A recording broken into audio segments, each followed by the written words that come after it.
What it is, Lamb Dogians. Lamb Dog 76 here at the Lamb Dog Studios, aka the kitchen. Actually, I could bust it out. Go Marine Corps style. We'll call this the galley. I'm gonna swab the deck. They got the bulkhead over there. Oh man. I can't remember if I said how much I was going to share about my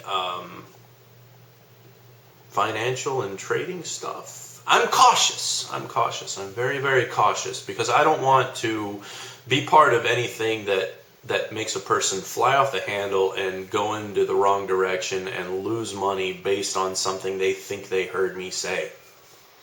So, here's the best disclaimer you've ever heard in your whole entire life. If you conduct any action financially or physically or whatever based on something you see some idiot on the internet talking about, then it's not the fault of the person on the internet. You shouldn't be conducting your life like that. If you see something on the internet and inspires you to do something more than just making a video response, I recommend you shut the computer off for a while. Take a couple weeks. Take a look around. Yeah. Maybe go upland way. The way of the Wrangler Star. Well, that guy's something, isn't he? You know, if he could just tighten his videos up, I don't know, to like 30 seconds. I'm a subscriber for 30 seconds, baby. Dude, I thought you quit. I remember old Cody quit. What the hell? People just can't stay quit. So let's talk about quitting. What's going on with my financial hizzle-dizzle? One person that watches this actually knows what type of week I've had. Another person that watches this may suspect the type of week that I've had because, let's see, I'm friends with TGO, and I texted him, because I got a call from Illinois.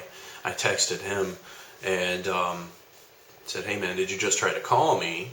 And I'm like, oh, and then I check my voicemail, and it's my broker from Illinois. And so I text back, and I say to him, no, that was my broker, not you. Well, he would know that it wasn't him. So, I don't know if he understands what that would necessarily mean. Naturally, he's still got other things going on this week. But another person certainly does understand what that means, and I had to get some... I don't know if he realizes that he's my mentor or not, but I ended up having to get some remedial mentoring. Was it yesterday or the day before yesterday? Either way, as this is posted, there's no real telling.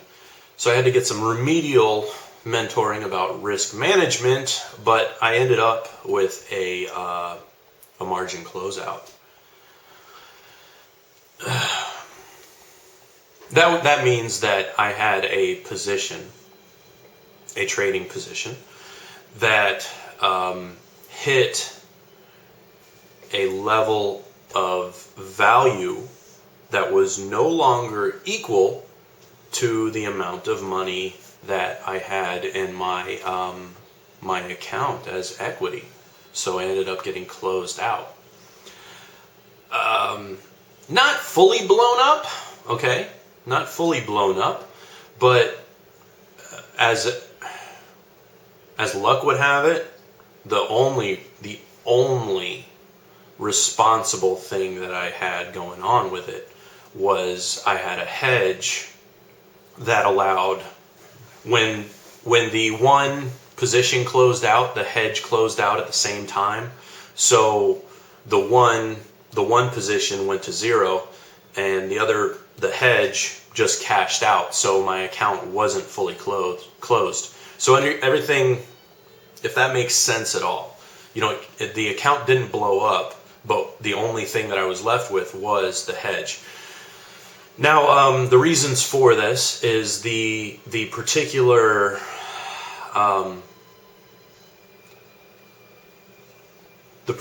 market that I was in for this position allows for quite a bit of leverage.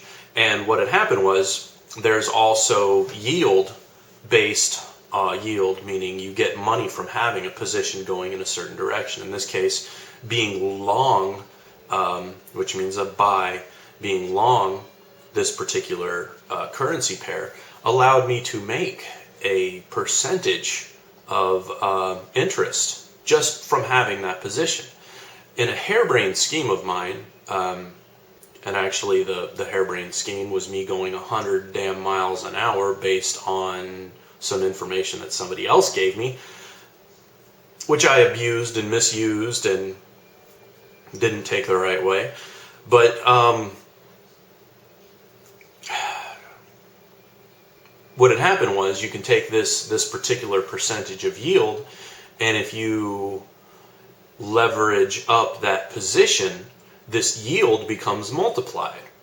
So, for example, if the yield payment was, I don't know, 2%, and you double that position, now from 200 basis points, now you're getting paid 400, and so on and so forth. So I had that thing just freaking pedal to the metal, and with no stop on that particular position. My logic was that the hedge being in the other direction was going to be able to build equity and then allow the position to maintain and continue to produce that yield. It ended up going much further than I had anticipated. And it was on me. I didn't correctly interpret the chart. How do I put this? There's no real way for me to put it easy to understand, but the particular position had broken through support, meaning its value had dropped below where it usually bounced. And whenever you drop below support, it's difficult to accurately say, okay, here's where the bottom is. And when you're levered up, that bottom is multiplied. Like each little move is a great deal of money. So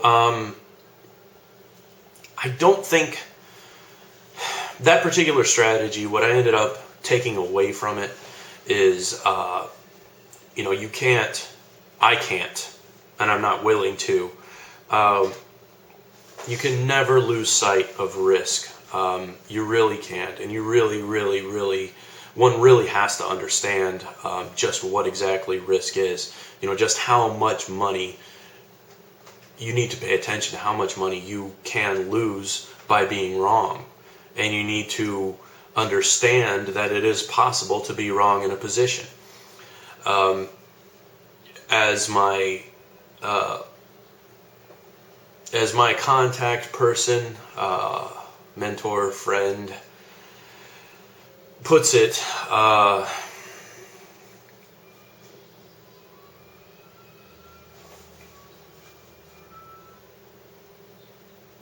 yeah. No, you always need to, everything's a trade. Everything's a trade. And if, as he puts it,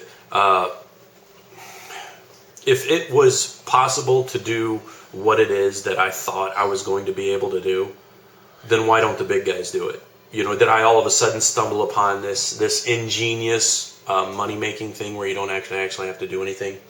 It doesn't work that way. So I want to be clear, want to be transparent, and I know some of the people are interested in that, where I'm at with it. What I ended up doing, he didn't want me to exactly say that, but I went back to the drawing board and established a different trading plan. And as an update, I put a trade on last night, and